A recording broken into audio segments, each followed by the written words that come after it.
Today's presentation is titled Tender and Product Liability Claims, the What's, How's, and Why's. I'm Courtney Stevens, an attorney at Medmarc's Loss Control Department. On behalf of Medmarc and today's presenter, Daniel Tranan, thank you for joining us. Daniel is an accomplished litigator who has handled matters across the litigation spectrum throughout the United States during his 18-year legal career. His practice ranges from the defense of entities in mass tort and single claim product liability matters, class actions and insurance coverage matters, to employment, transportation, environmental, toxic torts, and commercial litigation disputes. In addition, Daniel has frequently defended individuals and entities in professional liability and securities claims, as well as bar ethics complaints. He is a recurrent speaker and author on many of these topics. Daniel, a former associate and partner at Wilson Elser from 2002 to 2010 in Chicago and Boston, returned to the firm in 2015 after moving back to his hometown of St. Louis, Missouri. He is licensed to practice law in the state and federal courts of Illinois, Missouri, Georgia, and Massachusetts. With that, I am pleased to turn things over to Daniel, who will begin today's presentation. Thank you, Courtney. Just wanted to add a brief disclaimer before I begin. This webinar discusses only general legal concepts and does not purport to provide a statement of the current law applicable in any state. Its purpose is to provide participants with information on a current legal topic of interest, and nothing herein shall be construed to create, offer, or memorialize the existence of an attorney-client relationship. The content of this webinar should not be considered legal advice or opinion because it may not apply to the specific facts of a particular matter. I am happy to, as Courtney said, answer questions at the conclusion of the webinar or offline.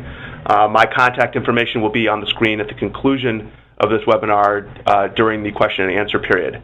I appreciate everybody coming and joining me for this webinar, and I hope that it is both enjoyable and informative.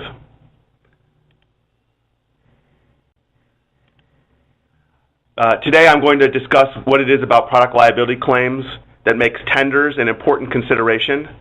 I'll also discuss the mechanics of making a tender request and some of the strategies that will make your tender request or your policyholder's tender request more persuasive.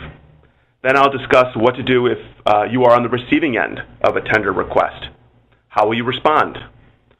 Finally, I will provide what I call a tender checklist for preparing for future tender opportunities well in advance of claims that you or your company or your insured may come across. This webinar will be is called Love Me Tender, and it will have a decidedly Elvis theme. Hopefully that will draw in and hold your interest on this important topic.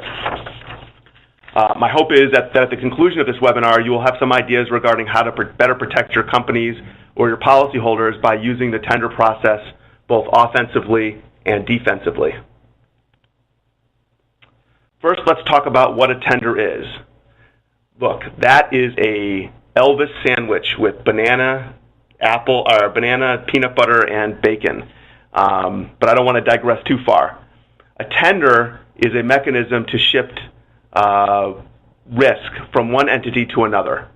A tender can be used for defense costs, indemnification, or both. There are multiple ways to shift or spread product liability risk, and I will discuss some of those ways today. While this process can be complex and time-consuming, the ultimate goal of reducing or eliminating exposure for your company or your policyholder is well worthwhile, as I will explain throughout this seminar. The primary purpose to tender a product liability claim is to shift the focus of the defense and ultimately the payment of a judgment or settlement to the responsible party and or its insurer. There are many bases for a party to do so, which will be discussed in the next slide. But there are several overarching reasons to do so as well. As many of you know, in product liability claims, lots of different people can be sued. Retailers, distributors, wholesalers, manufacturers, parts manufacturers, really anyone involved in the creation or distribution of a product. The law in general, and this may be subject to statutory changes in various jurisdictions, gives the claimant or the plaintiff the right to go after anyone in the distribution stream that transmitted the allegedly defective product to the plaintiff. This can be useful to a plaintiff if, for example, the manufacturer goes out of business or becomes insolvent. In that case, there are still others for a plaintiff to sue in order to be compensated for a claimed injury. However, typically, only one person is really responsible for a product liability case, and that person is usually the person who designs and/or manufactures the product.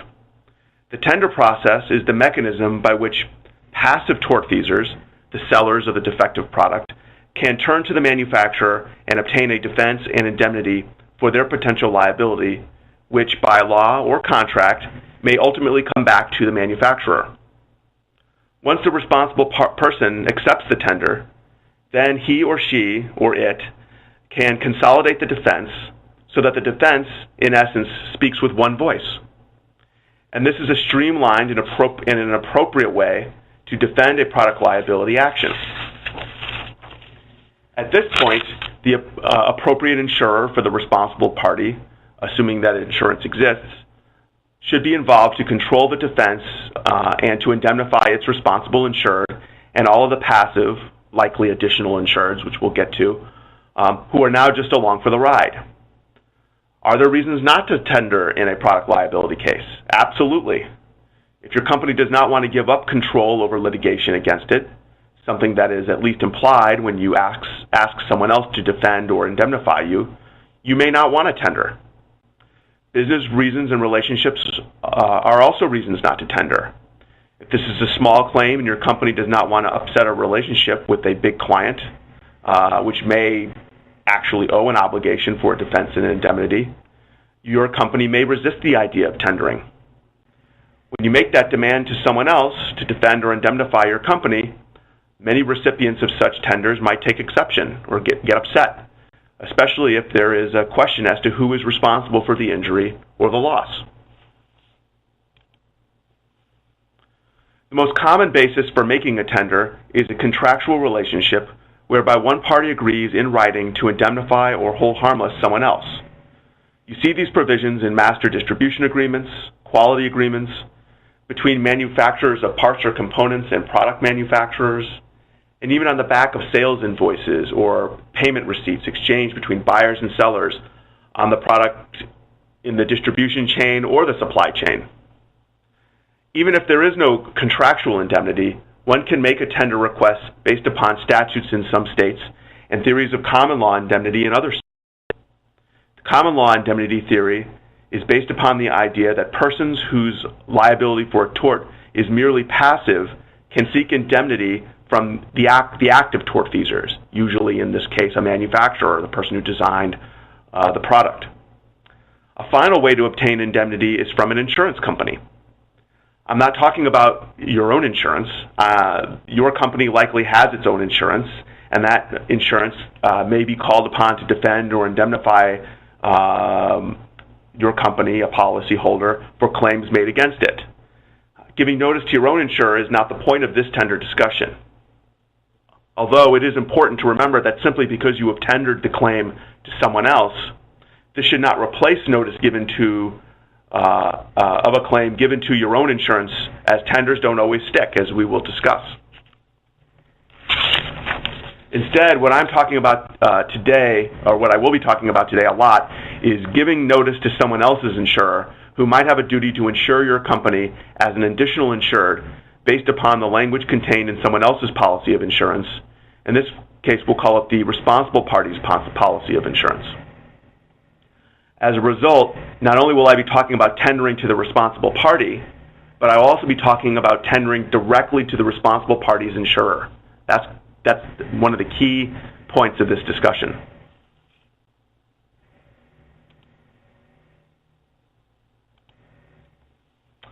How, when, and to whom should you tender?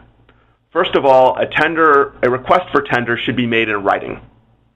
In the event that you have a business relationship with the entity you are tendering to, you may consider making a phone call first, but it should always be followed up by a written request for the defense or indemnity, or both. A writing will create a record of what precisely was demanded or requested in the tender, and equally importantly, it will identify precisely when the tender request was made. You generally want to make a tender request as soon as possible because in many jurisdictions, the right to recoup attorney's fees and costs will run from the date that the request is made, or really the date that the request is received. A general rule of thumb is to tender early to maximize the ability to claim recovery of legal expenses and to shift risk. Now, if you're dealing with a recall situation, which is a little bit outside the scope of this talk, tendering before the recall is equally important. That being said, you do need to understand that you may not get a quick response to a tender request. Often the entity to whom you're tendering may need to confer with multiple people within their company, including technical and business people, and even their attorneys. Their attorneys will likely carefully examine that tender language, as I will be talking about soon, and they will advise their client as to whether to accept the tender or not. Further, somebody who receives a tender request may oftentimes need additional information in order to make a decision on the tender. Likewise, you should also consider whether there is some benefit to you to delaying the tender. For example, is there additional information to be gathered that could make your tender request more persuasive? Is there an impending change in the business operations of the entity that you are tendering to? If so, it may be beneficial to wait so long as you're in compliance with any contractual or statutory limitations periods. Who will you tender to? If you're named in a lawsuit, look to the other party's name to consider who might owe your company a defense or indemnity. Also, who in the supply chain isn't named in the complaint? If your company is a distributor, look to the manufacturer and or the component supplier. If the basis of the tender is a business contract, review the contract carefully for both terms and conditions relating to who should be given notice, as well as the timing of the notice. There may be other conditions relating to notice that are in that contract. Sending the tender without complying with those conditions, such as to whom a tender request might be made, is important. It's also, of course, important to keep in mind that that there will be a statute of limitations applicable to a third-party claim for indemnity or contribution, and therefore you don't want to wait too long to start that process if it's going to be necessary to enforce the tender. The tender can also be made to both the entity as well as its insurance carrier. If the carrier's identity is known, that's the key piece. When you're looking at other parties, you're looking in particular for those who have insurance to cover the identified loss. And that's because there really is no benefit to tendering to someone else if that company or person does not have the wherewithal to actually defend or indemnify your company from the claim.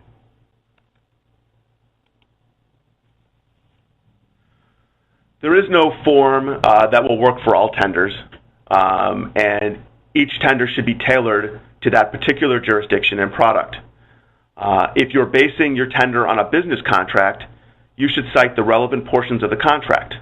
If the basis of your request is a statute, you should track the requirements of the statute. You should make a specific demand for defense and indemnification, assuming that the statute or contract affords you an opportunity to make a claim for defense. It's important to understand the difference. Indemnity gets you payment of a settlement or a judgment, whereas the payment of the defense indemnity or defense requirement gets you also the additional fees associated with actually defending the lawsuit. Most statutes only deal with indemnity. Some contracts only deal with an indemnity. If they deal with both defense and indemnity, you certainly want to make your tender on both counts. You want your request to cover the entirety of the case, so you may ask for defense and indemnity from any and all liabilities, claims, damages, and expenses. So you want to make sure that your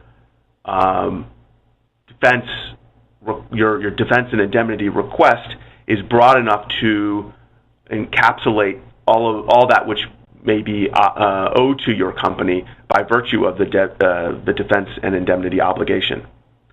But don't just end your letter on those issues. You need to explain why the tender applies in this particular case. So you need to get it factual. In the case of a contract, you may need to explain why this claim fits within the indemnity provisions of the contract. In many cases, this means really analyzing the language of the tender. or the obligation. This is something that you may not have closely examined before this moment, but it is not the language, but regardless of that fact, that's going to be the language you're going to have to live with. And hopefully it's strong language, and we'll talk a little bit more about what you need to do to make sure you have strong language further down in the webinar. In any case, you can expect the receiving party to also be examining the language of the indemnity and defense obligation and to be looking for loopholes in it to potentially avoid the obligation. Your letter, your tender letter should be as persuasive as possible in explaining why the obligation exists. And if you're dealing with a lawsuit or a demand letter, placing the allegations made in the demand letter or the lawsuit within the context of the indemnity obligation. Remember, when you send that written tender request, it is a document that a judge or jury might be reading someday. You should draft the letter accordingly using a calm and reasoned approach to support a very reasonable position, the obligation of the other party to defend and indemnify your company. Finally, and this is important, especially in the written tender approach, is to give a deadline for a response. If you don't give a deadline, the tender is likely to languish. There may be some situations when it's more beneficial to make the tender without a deadline, particularly if the tender obligation is going to arise following some future event that does not have a solid deadline. But more often than not, you're going to want to keep track of your tender and keep it on track for resolution soon after it was delivered to the responsible party, even with the statements within your tender letter that you are reserving your right to move forward with enforcement if the deadline isn't met.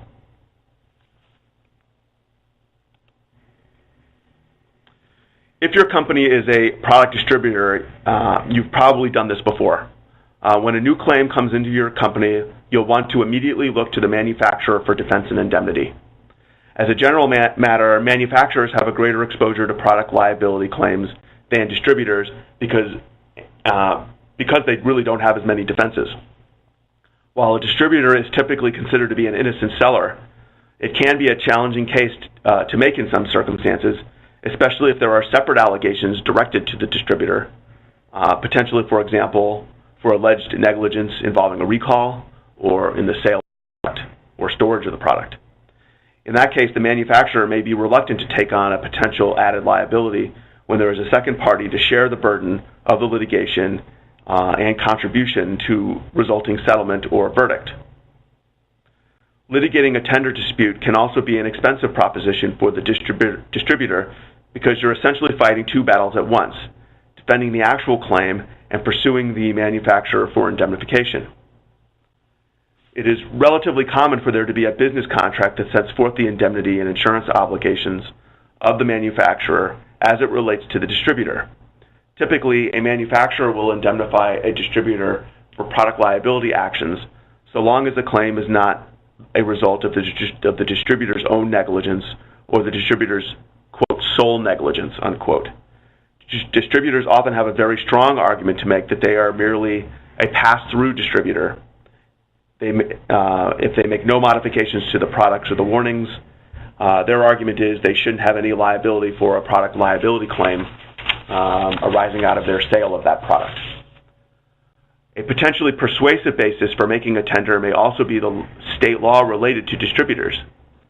For example, in Texas, there is a statutory indemnity for a seller against a manufacturer, except in the case of the seller's negligence, in a product liability case. This is in addition to any common law or contractual indemnity that may also exist. A word of caution.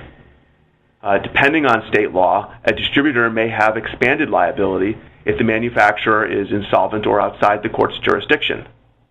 All the more reason to make certain about manufacturers with whom your company is doing business and to ensure that defense and indemnity obligations are backstopped by insurance, which your company ought to attempt to ensure remains in place during the life of any distribution agreement.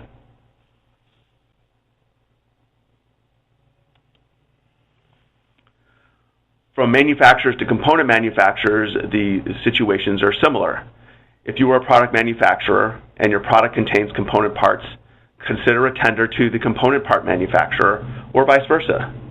Often there are agreements in place, such as quality agreements, that will set forth the requirement for manufacturing.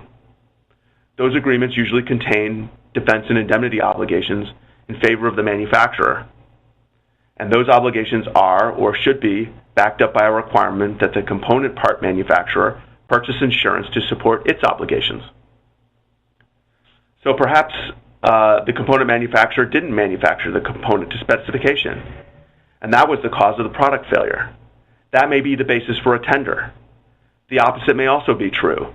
The defect may arise from the final product and not the component part, in which case the component manufacturer may seek indemnification if it's sued along with the manufacturer, particularly if there is a mutual obligation in a quality agreement or, for instance, on the backside of a sales invoice.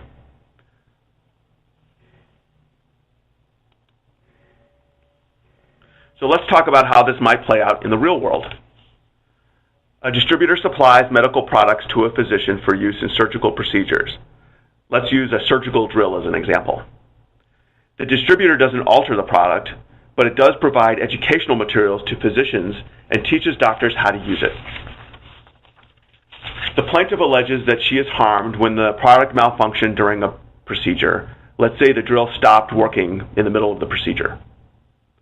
The plaintiff files a lawsuit naming the manufacturer and the distributor as defendants. Your company is the distributor, but you also know that the manufacturer is your largest customer. The distributor has a contract with the manufacturer who agrees to be responsible for and indemnify and hold harmless for third-party product liability claims arising out of the actions of the manufacturer. The contract makes no reference to product liability insurance, but it does reference other types of insurance. The state law also provides statutory indemnity for a seller against a manufacturer, so long as not caused by the seller's negligence. So using the facts of this case, which is not an uncommon situation in dealing with in a lawsuit involving both a distributor and a manufacturer, the most persuasive arguments for a tender would be based upon the contract and the statute. However, there are some sensitive business issues to consider because the manufacturer is an important customer of the distributor. As the distributor, you might want to reach out to the manufacturer directly to see if the matter can be resolved amicably in light of the business relationship. Assuming that the manufacturer acknowledges responsibility for defending the case and wants to consolidate the defense, and there are lots of benefits for the manufacturer to do so, this may be an easy sell. Always follow up with a formal written tender request. Because this matter seems to be purely a product issue, i.e. the drill stopped working, you have a strong argument as the distributor that the manufacturer should fully defend and indemnify because there is nothing that the distributor did or did not do that caused the patient's injury. However, one stray allegation in the lawsuit about the doctor not being fully trained or something along those lines can derail this process and potentially lead to a conflict between the distributor and the manufacturer. This may be the basis for the manufacturer to deny a tender unless this allegation can be shown to lack merit. At the outset of the claim, however, the manufacturer may decide to reject the tender as it may ultimately see the benefit of having multiple pockets from which a settlement might be reached with the plaintiff. It may also have concerns that by accepting the tender, it will be responsible for the loss, even if a future factual development in this case reveals that the training or lack of training played a substantial role in causing the plaintiff's injury. So as you can see, there are a lot of considerations to be made on both the manufacturer and the distributor side in the course of a tender to a manufacturer in just a typical sort of product liability claim. So now that we've talked a bit about tendering directly to the manufacturer or the responsible party, and we've also talked briefly about getting the insurer involved, you may ask yourself, why would a manufacturer's insurer possibly want to or agree to defend and indemnify your company from a lawsuit? The answer is that this insurer may have a contractual duty to do so. Many insurance policies have within them a section called, quote, who is an insured, unquote, which outlines additional persons who may be insured in addition to the named insured under the policy. This may include employees or members or directors of various entities who are identified as named insureds under the policy. However, it may also include vendors of the named insured, usually in policies focused on product liability claims, for the very reason that there is a desire to consolidate the defense among retailers, distributors, and the product manufacturer. Policies also contain endorsements with additional insured provisions that may require the insurer to insure its named insured based upon written contracts that a named insured, like a product manufacturer, may have to indemnify or hold harmless third parties like its distributor, like its distributors. A product manufacturer may not even know what is in the policy of insurance. However, if it has a good insurance broker, and that broker has investigated whether his or her client, the manufacturer, has indemnity obligations, which are supposed to be backed up by insurance, and has negotiated an insurance policy for the manufacturer, which contains this additional coverage, then the manufacturer will be in fine shape when this arises. You may say to yourself, as a distributor or as a manufacturer looking to tender to a component parts manufacturer who has insurance, I have my own insurance. What do I care about in tendering to another insurer?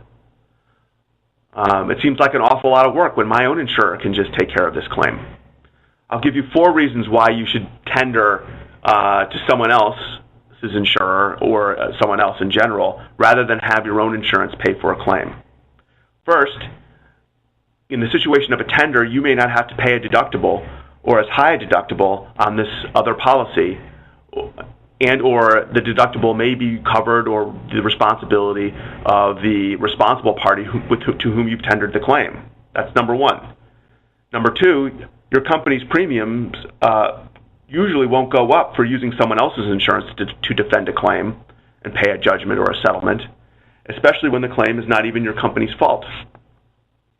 3, your company keeps its insurance aggregate intact if it uses someone else's insurance. This means that you don't have to worry about using up your insurance on this claim and can keep it for future claims. Policies generally have a per claim limit and an aggregate limit. If your policy pays a claim, this exhausts some of that aggregate limit, leaving less insurance available to address other claims the company might face in the same policy period. Finally, your company effectively increases its limits, its insurance limits, for that particular claim when it tenders to someone else's insurance, and thereby limits the possibility or the potential for an excess exposure that your company might face in a particularly bad claim. The way that this works is that the other person's insurance, the responsible person, usually becomes the primary insurance for this claim, both for your company and the named insured. And then your company's own primary insurance only has to address the claim if the other person's insurance becomes exhausted through payment of claims, or if there's an eroding defense through payment of defense costs. In other words, if someone owes your company an indemnity obligation, and that obligation is backed up by insurance, then that insurance policy will be a primary policy, and your own policy will be an excess policy, meaning your own policy will be there as insurance to further protect your company in case the other policy for the responsible party is insufficient to address the claim. So what should you do when looking at making your tender? The key strategy that I'm going to talk about is tendering not only to the indemnitor, i.e. the responsible party, who owes your company an indemnity or hold harmless obligation, but also tendering to the insurer for the responsible party as well. Remember, and this is the key when thinking about back to how, who, and when slide that I discussed earlier, when the focus was on the responsible party. Tendering only to the responsible party or the indemnitor is not the same thing as tendering to its insurer. The indemnitor may and likely will submit your tender to its own insurer as a claim made against it under its policy of insurance. That submission is basically a tender it is making on its own behalf. However, it is not a tender it is making on your company's behalf in that situation. In fact, the insurer responsible and their response may be to reject a tender on behalf of the named insured based upon some perceived defect in the indemnity agreement. As a result, it is important, key, absolutely critical that you understand and realize that when an indemnitor tenders your demand for indemnity against it to its own insurer, it is not tendering for your company. If you want that tender to be made for your own company, you have to tender directly to the indemnitor's insurer, like a notice of claim, who may owe your company an independent obligation to provide coverage as an additional insured under that insurer's policy. By making this tender directly to the insurer for the responsible party, this is the only way that you know that the insurer, this additional insurer, is on notice, not of your claim against its named insured for indemnity under the agreement or statute, but of your claim for direct coverage under its named insured's policy. The difference between a claim for indemnity and a claim for coverage, which is really just indemnity from the insurer, is huge, as Bernie Sanders might say. Inevitably, insurance contracts, which are regulated, are written much more favorably with the idea of the insurer defending and indemnifying the insured, or additional insured in this instance, is the best way for you to go. The law is very well developed in almost all jurisdictions regarding an insurer's duty to defend if there is even the possibility of coverage. Meanwhile, a manufacturer is going to look at the indemnity obligation and may take the position that it has no obligation until there is an adjudication that it was at fault. The insurer can almost never take that position without facing the potential for a bad faith claim, with the loss of coverage defenses and potentially even an extra contractual liability. Secondarily, insurance companies are unlikely to go out of business or become insolvent when faced with a large claim. The manufacturer who may owe your client or company an indemnity obligation is unlikely to be that stable. As a result, your defense indemnitor tender has a much better chance of actually being realized if it's directed to the insurance company in addition to or even instead of the responsible party. Given these factors, you want to try to leverage additional insured status under the indemnitor's insurance policy any way you can. Tendering to a responsible party is standard operating procedure for most product liability lawyers. However, focusing on obtaining insurance coverage under someone else's policy of insurance is not something that many product liability lawyers consider.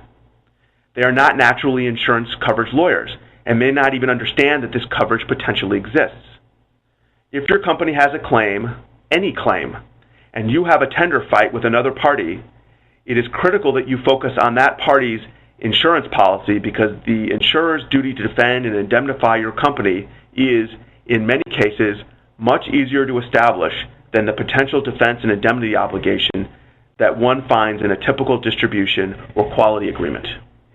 If your lawyer has not raised this issue with your company, perhaps you should raise this issue with your lawyer.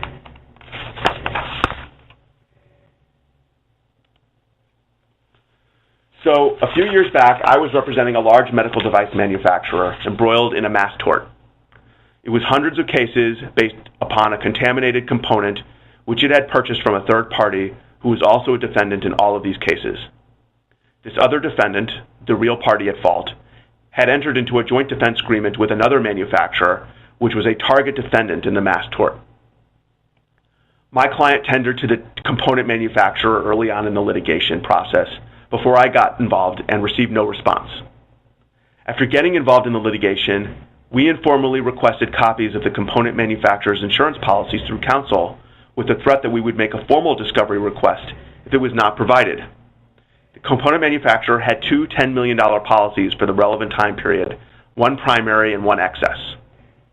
Upon receiving the policies, we were able to determine that we could make an argument to the insurer of the component manufacturer that our client was an additional insured under the policy by virtue of a vendor endorsement, as well as by virtue of the definition of who is an insured under the policy itself.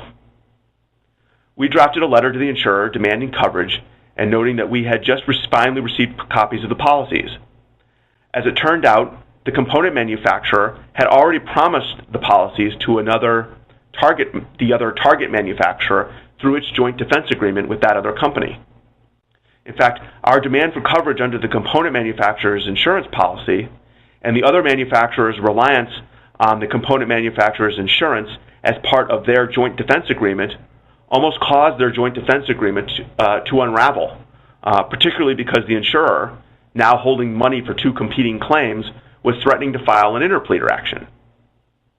As an aside, an interpleader action is filed in a situation where the insurance company is holding policy proceeds with competing claims to it. Rather than risk paying one side or the other, the insurer can file a lawsuit against everyone, basically saying, we don't know who to pay.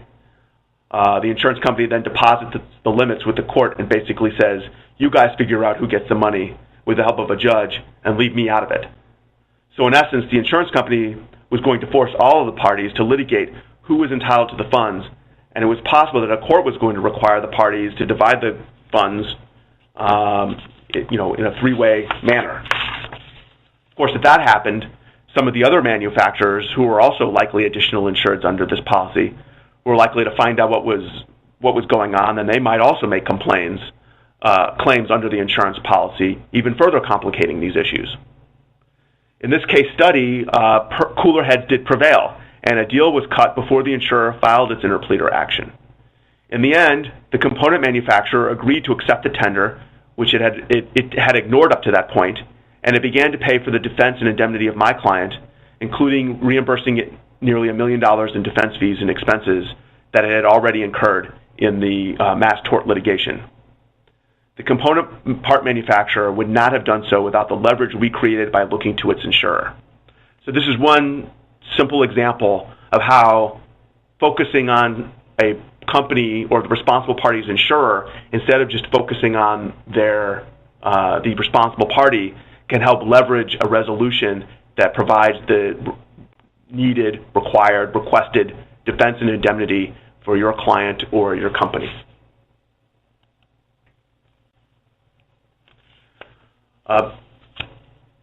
This slide is just a short aside regarding other strategies to consider. First, I cannot emphasize enough the need to make certain that all indemnity agreements that your company may have are actually backstopped by insurance.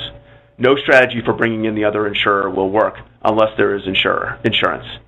If you and your company or your client has agreements whereby your company or your client are being indemnified by someone else, take steps now, not after you are sued, to confirm that these obligations are backstopped by an insurance policy. Second, get a copy of the policy if you can. Policies say all sorts of things and contain all sorts of limitations, deductibles, conditions, endorsements, which may alter the coverage provided or which you may be expecting to be provided. A certificate of insurance is nice, but it basically tells you who the insurer is and not much else. It does not tell you what type of coverage is offered, what the limitations and exclusions are, and whether there are endorsements actually making your company or your client an additional insured under the policy. Also, a certificate of insurance does not provide coverage. It says it right at the top of the certificate. You have to have the policy to have coverage, and you have to know what it says in order to make sure that your company or your client is actually an additional insured under the policy. Also, when looking at or approving the language in the indemnity contract, which promises insurance for your company or your client, make sure that this language is as explicit as possible. A promise to purchase insurance, if left vague, can leave your company or your client with a policy of excess insurance or a policy that contains exclusions that you might not expect. For this reason, not only do you need to inspect the policy, but the language requiring the purchase of insurance to backstop an indemnity obligation should be sufficiently strong to require primary insurance that actually covers and backstops that indemnity and defense obligation. A lot of these indemnity agreements have provisions requiring that insurance is purchased to backstop them. If there is no insurance actually purchased, that is a breach of contract. You might have a separate claim, assuming there's any money there, if no insurance is purchased, in addition to your indemnity claim against somebody who refuses to accept a tender. So now I'm going to talk about strategies to respond to tenders. When you get a tender, and especially if it is based upon a written contract, read it carefully, read it a few times, see if there's a crack or a loophole in the language, see if it is not that well drafted. There are plenty of lousy contract drafters out there.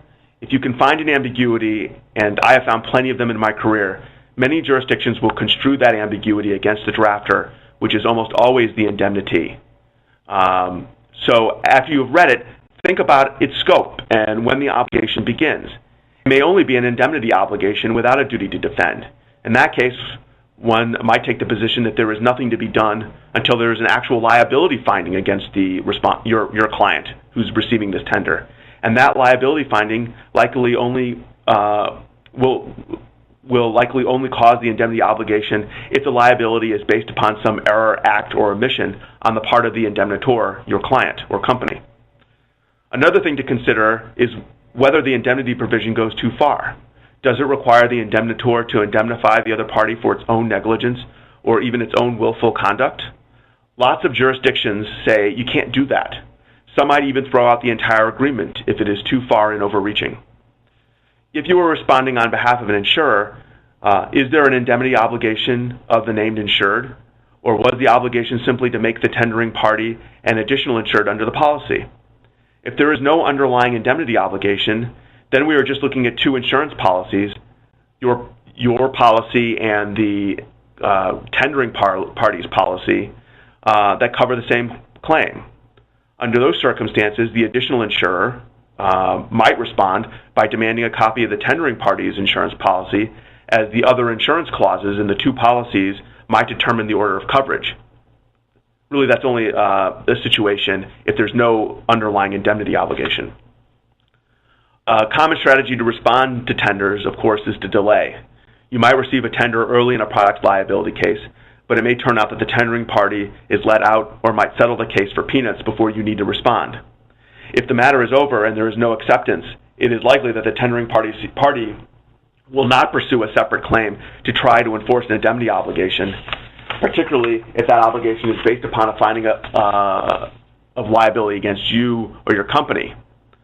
However, once you accept that tender, particularly a defense tender, expect to be on the hook to pay those defense bills. It is much easier to enforce an obligation once it's been acknowledged. The ways to delay are to come up with arguments that demonstrate that the indemnity obligation does not exist or has not yet been triggered. Another way to delay is to request information and documents, as much as you can think of. If your client or your company are going to accept a tender, you have to be sure, absolutely sure, that this obligation exists before you accept that tender. I'm going to offer just one additional case study on a tender response, since we're running out of time. This case study involves a tender that was based upon a written contract. That written contract, however, required indemnity for defects in the product, but only if the indemnitor was negligent. Obviously, a product liability claim can arise out of situations where negligence provides only one type of cause of action. Indeed, the easier argument to prove against a product is under a theory of strict liability for design defect, a manufacturing defect, or an improper warning. Because the underlying claim was much broader than the duty to defend, in this case we were able to point out that there might not even be an obligation to indemnify unless the plaintiff met the heightened standard of actually proving negligence. The second part of the response to the tender focused on the fact that the indemnity obligation flowed from actual negligence, not simply alleged negligence. We were therefore able to take the position that no indemnity obligation was even triggered until there was an adjudication of negligence on the part of my client. Taking apart the language or limiting the scope of the language to just what it says and no more can provide a person responding to a tender with arguments against accepting that tender. Arguments are what you need to defeat or delay a tender. Not making assumptions about the goal of the indemnity obligation and simply looking at what it says, exactly what it says, including review of potential ambiguities in that language, can provide a person responding to a tender with a gold mine of options, both to delay or to outright reject a tender.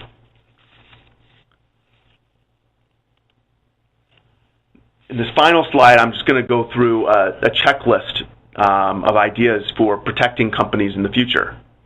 So now that you fully understand the issues relating to the defense and indemnity tenders and the value of having indemnity agreements in place, which are backstopped by insurance, this slide contains a pre-tender checklist of ideas for protecting your company so that you are prepared the next time you want to tender a claim or respond to a tender from someone else. 1. First of all, conduct or have a legal professional conduct an audit of your policyholders' relationships with affiliates, suppliers, distributors, and retailers, up and down both the supply and distribution chains involving your company or your policyholder, so that you have a firm understanding of what your policyholders' liabilities and opportunities for indemnity from others may be. If your policyholder or company manufactures a product and someone else designed it, or vice versa, reviewing the contractual relationship between these parties is essential, particularly if they're not close, if they're not owned by the same company, if they truly are separate entities. For each entity up the supply chain, ensure that quality agreements exist, which includes both indemnity and hold harmless provisions that meets with the state of the law in the jurisdiction where the provision is likely to be enforced. It is imperative that you have a legal professional analyze the language that you are using to ensure that that the language maximizes the protection for the policyholder or the company. Too many times these provisions are simply added to contracts or invoices or receipts without consideration of where they came from or whether or not they can be effectively enforced. Third, it is important that in addition to having a strong indemnity hold harmless provision, the provision in that contract should be backstopped by insurance.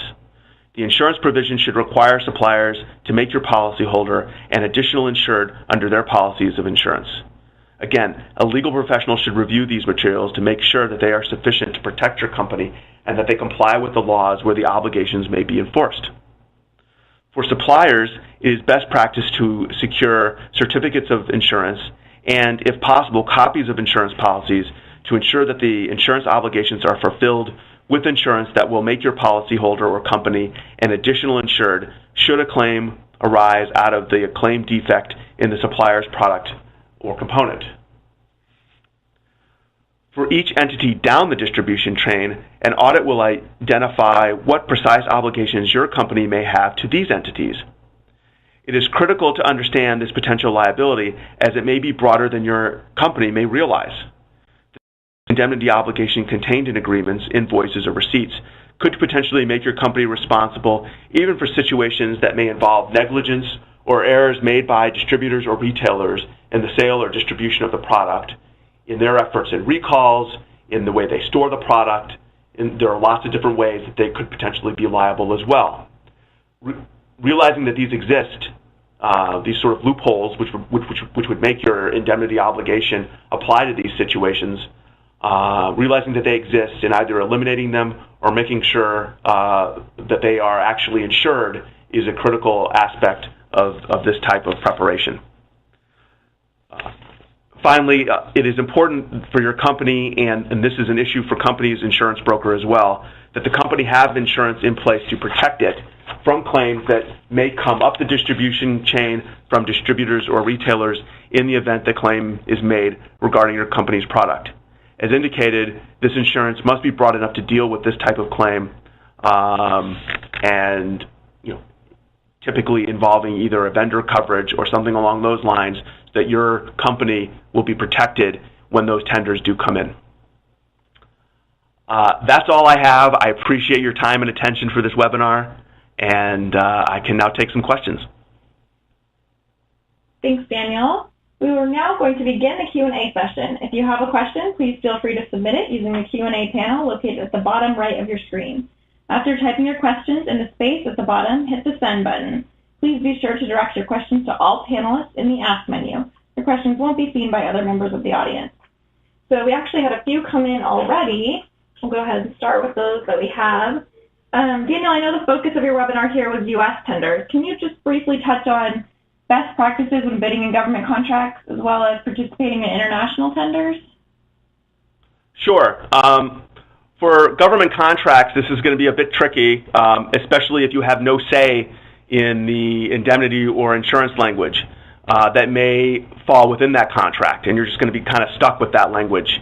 If that's the case, it's even more important that your own insurance addresses these contracts so that if you do get a claim you cannot tender, your company is still protected. On international tenders, this is also tricky, especially if you anticipate difficulties in enforcing the tenders abroad or obtaining jurisdiction over a foreign entity here and enforcing the tender here. One good way to protect yourself is to require that a foreign company have a U.S. insurance company backstop that obligation. This way, even if you can't get to the foreign entity, you can still go after the insurance that's available to backstop it. Okay, great. Got another one here. This person asks, are consequential and special damages covered by CGL or only in an E&O policy? And secondly, they want to know how to make their contract as airtight as possible and they're a contract manufacturer. Sure. This really depends on the language of the policy. Most CGL policies do not have exclusions for consequential damages, and E&O policies are really all over the board. The key is to read the policy or have an expert do so. The best answer for making your contract as airtight as possible is to have somebody with experience in this area review it, and particularly someone with knowledge of the local law or somebody with expertise in dealing with these tender situations. Okay, thank you. Got a few more here. Who is typically tagged as the first for defense costs? In the tender process, if it works correctly, the person who's going to be responsible for the defense costs in the first instance is going to be the responsible party, typically the manufacturer or the designer of the product. All sorts of variables may lead to a different result, however, and this is going to really depend upon on the situation. But as far as insurance goes, the insurer for the responsible party, particularly if it has an additional insured obligation for the other parties, will almost always go first if there is a requirement in the contract that the responsible party indemnify the tendering parties and that responsibility be backstopped by insurance. Great, thank you. I think we have time for maybe two more. So this person asks, how do I control our exposure from product liability or a third-party claim that I make a component for? Supply agreements now including recall and product liability as well as recall ownership. Well, the best way to control exposure in the context of the tenders and the product liability tender situation is to have good contract language in place up and down the distribution and supply chains, which is backstopped by insurance. That's the best way to expose liability through the tender process. If you're not in a position to get that language, either from distributors or from suppliers, then the next best way to control exposure is to have insurance that covers your company from these product liability exposures and tenders arising out of those exposures. Okay, thanks. If the other party refuses a tender, what are the remedies that you can seek? Do you have to launch a separate action just to enforce the indemnity obligation? Can you say that one more time? Sure, sorry. So if you're seeking a tender, no problem. If the other party refuses the tender, what are your remedies? What remedies are available? Do you have to launch a separate action just to enforce that indemnity obligation? It depends upon the state of the litigation. If you are defending if you and the other company are both in the same case, both defendants in the same case, you could file a cross-claim making a demand for indemnity. That's easier. If they're not in the case, you can either bring them into that case, and there are reasons why you might want to do so, or you could sue them, basically outside of that case. Just it's a breach of contract is the cause of action. So your options are really depend upon the situation. You may be required to bring that action within the same lawsuit if you're both parties to that lawsuit. If you're not both parties to that lawsuit, you can either bring them in or sue them outside elsewhere. Usually, contract claims have longer statutes of limitation than tort claims, so you may even wait until after you may even have the opportunity to wait until after the initial lawsuit filed by the plaintiff is resolved before, filing your lawsuit for breach of contract. Great, thank you. And I know I keep saying two more, but really these are the last two. So the first one is, if the insured is technically a U.S. distributor, but they're importing products directly from China, are they considered a manufacturer under U.S. law? Distribution of products from China is a big time risk. If you have contracts in place with the Chinese manufacturer, it's not going to be clear whether they're going to be enforceable in China, or if you can even effectively enforce them there, or if you can enforce them here, meaning bringing the Chinese company into this country. There's certainly a big manufacturing risk, so best practice would be to require the manufacturer, the Chinese manufacturer, if you can, to have U.S. insurance. And if that doesn't work, then you want to make sure that you have sufficient insurance to address a significant claim, because there have been a lot of significant claims coming out of Chinese manufactured products. You could think of heparin, drywall, milk, and there's many more examples, I'm sure. Thank you. Okay, it looks like the last one we have time for, and I recognize there's a couple more. Daniel and I will do our best to address them offline. Last question, Daniel, is an agreed upon damages cap in a contract effective to limit liability?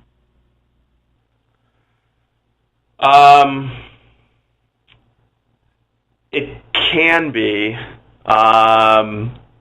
It's going to depend on the jurisdiction. It really would be a jurisdiction by jurisdiction approach as to whether or not a cap would be enforceable. I could see certainly some might view that as a contract of adhesion. Some jurisdictions might say, you can't limit your liability that way. It's certainly worth a try, but I would say you'd have to look at your jurisdictional law to figure that out.